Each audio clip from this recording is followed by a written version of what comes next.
الحمد لله رب العالمين الصلاة والسلام على رسول الله الأمين نبينا محمد وعلى آله وصحبه وسلم تسليما كثيرا. نحن نقص عليك أحسن القصص بما أوحينا إليك هذا القرآن أفلا يتدبرون القرآن ولو كان من عند غير الله لوجدوا فيه اختلافا كثيرا. وقال الله تبارك وتعالى أيضا شهر رمضان الذي أنزل فيه القرآن اللهم اجعلنا من أهل القرآن الذين هم أهلك وخاصتك يا ذا الجلال والإكرام. La louange pour Allah Tabaraka wa Ta'ala. Le mois béni de Ramadan n'est autre qu'une affaire du Coran et le Karim. Tout ce qui est demandé de faire, de mettre en application ces mois bénis, c'est des exhortations provenant d'Allah Tabaraka wa Ta'ala fil Coran et le Karim, mes très chers frères et sœurs en islam. Shahru Ramadan alladhi unzila fihi al-Qur'an, le mois de Ramadan au cours duquel le Coran est descendu. Il nous explique sa fonction pour nous rappeler فَمَنْ شَهِدَ مِنْكُمُ الشَّهْرَ فَلْيَصُمْ. Le commandement du jeûne de ce mois au complet ici est conséquent de la descente du Coran en ces mois bénis. Nuzul al-Quran. وَبِالْحَقِّ أَنزَلْنَاهُ وَبِالْحَقِّ نَزَلَ. Il y a un concept sur lequel Allah Ta'ala insiste énormément dans le Coran lui-même, c'est la descente. وَبِالْحَقِّ أَنزَلْنَاهُ, en toute vérité, nous l'avons fait descendre. وَبِالْحَقِّ نَزَلَ, et en toute vérité, il a été descendu. Parce que si ça a été descendu, ça veut dire que ça provient de là-haut et non de sur la terre. Ça veut dire que ça ne provient pas de ce grand homme Muhammad alayhi afdalu salat wa salam. Et nous dit afala yatadabbaruna al-Qur'an, ne médite-t-il pas le Coran walau kana min indi ghayrillah, s'il provenait d'autres qu'Allah tabaraka wa ta'ala, peu importe cet autre-là, la wajadu fihi ikhtilafan kathira. Tu allais y trouver de nombreuses contradictions, mais il n'y en a pas une seule, mes très chers frères et sœurs en islam. Ahsan al-Qasas, le meilleur des récits, certes, à travers les récits de Yusuf alayhi salam, son histoire, mais aussi le meilleur des livres, un livre sans pareil, sans aucun doute, un livre qui n'a pas de pareil en ce monde. Que tu sois musulman ou pas, tu as juste à le lire pour le savoir. En toute vérité, si tu es quelqu'un d'honnête, de sincère. Alors, un livre sans pareil, nous avons passé à travers Salat al-Tarawih, par exemple à travers Surat al-Tawbah, où Allah Ta'ala nous rappelle dans la même sourate à deux reprises qu'il s'agit d'un Nabi Ummi, un prophète illettré, dans le glorieux Coran à lui-même. Alors, il s'agit du livre le plus grand, sans pareil, qui provient de quelqu'un qui est lui-même, Allahu Akbar, était illettré. Ça, c'est la première chose à noter en ce qui concerne ce livre. Alors, il ne prendra jamais lui-même une plume pour l'écrire, jamais de crayon ou d'ordinateur. On n'était même pas à l'époque de cela, mes très chers frères et sœurs en islam. Le livre qui doit être réalisé, ça sera produit en 23 années. Il contiendra 6236 ayats qui seront répartis en 114 sourates qui n'ont pas ni le même nombre de versets ni la même longueur. La plus courte des sourates a seulement 3 versets, la plus longue en a 286. Le livre répond à des questions qui seront régulièrement posées à l'auteur. C'est-à-dire qu'il est là, on vient lui poser des questions, il attend et après il répond. Mes très chers frères et sœurs en islam, c'est le cas de certains versets qui commencent par Qul fil Qur'an al-Karim. Tu entends Qul, dis-leur Huwallahu Ahad, en fait c'est en réponse à une demande. Au Qul, dis-leur, Ya ayyuhal kafirun, c'est en réponse à des questions qui sont comment je dirais, adressées. Yas'alunaka anil mahid, Qul. Yas'alunaka anil anfal, Qul. Yas'alunaka ala ma yunfiqun, Qul. Toujours dans le Coran et le Karim. Donc le livre répond aussi à des questions qui sont adressées à cet auteur-là. Ce qui est encore spécial, c'est que certaines sourates ne sont pas descendues d'un coup. Par exemple, la toute première révélation, c'est Suratul Alaq.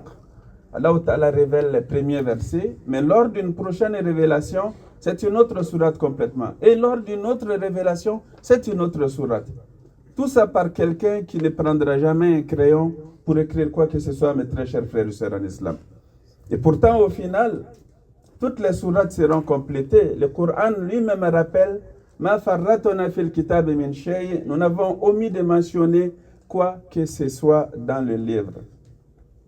L'autre chose, c'est qu'il y a des sourates qui commencent par des lettres de l'alphabet arabe, comme Alif, Lam, Mim, tout comme Surat Yusuf, qu'on vient de commencer, Alif, Lam, Ra, etc. Toha, et etc.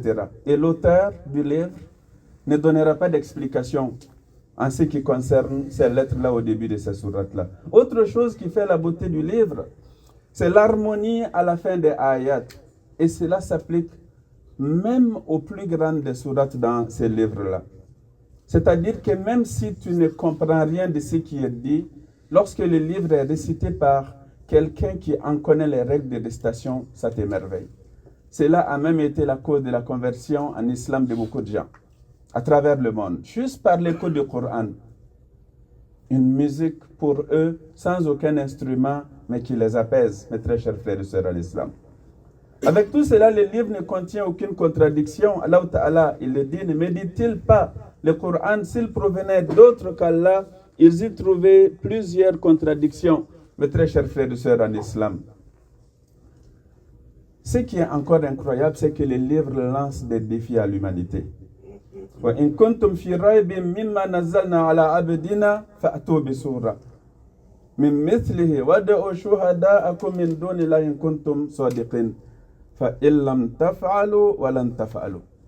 Un défi que l'auteur illettré, il lance Allahu Akbar aux gens, à l'humanité entière. Les Arabes, surtout de l'époque, sont connus pour des grands orateurs, des grands poètes, des grands orateurs, des gens vraiment qui ont le verbe, qui ont la littérature en termes de connaissances, mes très chers frères et sœurs en islam. Le défi n'est pas lancé à nous, aujourd'hui, qui connaissons peu cette langue-là, la richesse de cette langue-là, bien évidemment, mes très chers frères et sœurs en islam.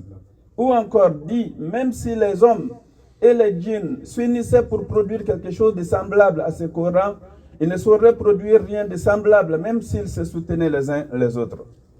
Un défi que le livre lance continuellement. Et le Créateur dit, Tabaraka wa Ta'ala, Inna nahnu nazzalna dhikra wa inna lahu lahafizun. C'est nous qui avons fait descendre le rappel et c'est nous qui assurons en fait sa sauvegarde. Allah Tabaraka wa Ta'ala est garant de cela. Et les gens qui portent le Coran dans leur cœur font partie des moyens, des causes, des sabab, des asbab pour préserver le Coran et le Karim. Dans cette communauté, oui, il y a des hufaz. Et un hufaz, ce n'est pas seulement, comme on le dit littéralement, quelqu'un qui a mémorisé le Coran. Non, ce sont les hufaz, les gardiens de la révélation. C'est des gens dans le cœur de qui Allah, par la révélation, est préservée.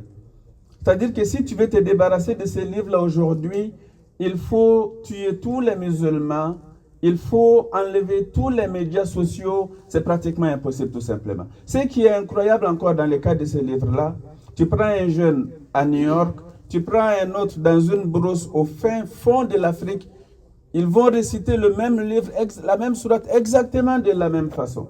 Dans cette communauté-là, il y a des gens, eux, ce n'est pas seulement des hufaz qui ont le livre par cœur.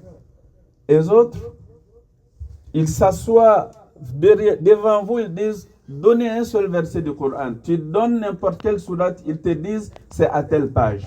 Il y a des gens comme ça dans la Oumma. Il y en a d'autres, ce n'est pas parce qu'ils ont le livre par cœur, Mais eux, tu t'assois, un hafiz s'assoit, ils dictent, ils inscrivent tous les livres de la basmala de Suratul Fatiha jusqu'à Minal Jinnati wan Nas sans omettre un trait. Il y a des gens comme ça dans cette Ummah-là. Allahu Akbar. Donc quand tu réfléchis à cela, tu sais que, Wallahi, tu peux dire je n'y crois pas, je les néglige, comme nous les négligeons. Nous les négligeons tous dans certains aspects de notre vie. Il faut le dire. Tu peux dire cela, mais tu sais que cela provient d'Allah Tabaraka wa Ta'ala. Alors c'est le mois qu'il a vu descendre, c'est en ces mois que nous nous trouvons. Il faut s'attacher à ce Coran-là. Le Ramadan, c'est une affaire de Coran. Ta considération pour le Ramadan, ça doit être ta considération pour le Coran.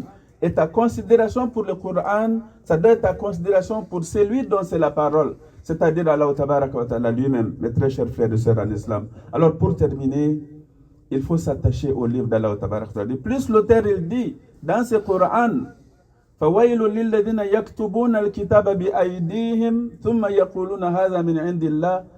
Et jusqu'à la fin du verset, comme vous le savez, subhanallah. Donc malheur à ceux qui réalisent un livre de leur propre main et disent que cela provient d'Allah.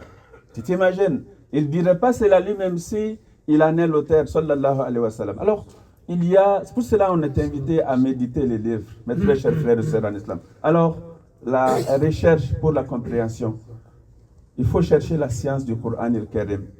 Il faut travailler sur la compréhension. Il faut travailler à être parmi les gens du Coran al-Karim. Il faut travailler à lire régulièrement, à écouter le Coran, à mémoriser le Coran, à méditer le Coran, à réfléchir le Coran, à mettre en application le Coran, à enseigner le Coran, à transmettre le Coran à autrui. Ça, c'est notre défi à chacun de nous. Allahumma ja'alna min ahli al-Qur'an, alladhina hum ahluka wa khasatuk, ya dhal jalal wal ikram. Allahumma anqulna bil Qur'an al-Karim min ash-shiqwa'i ila sa'ada, wa min ash-shiqwati ila al-hidayah, wa min al-bid'ati ila sunnah, wa min ash-shirki ila al-tawhid, wa min ad-dalalati ila al-huda, wa min anwa'i shururi kulliha ila anwa'i al-khairati kulliha, bi rahmatika ya arhamar rahimin, walhamdulillahi rabbil alamin.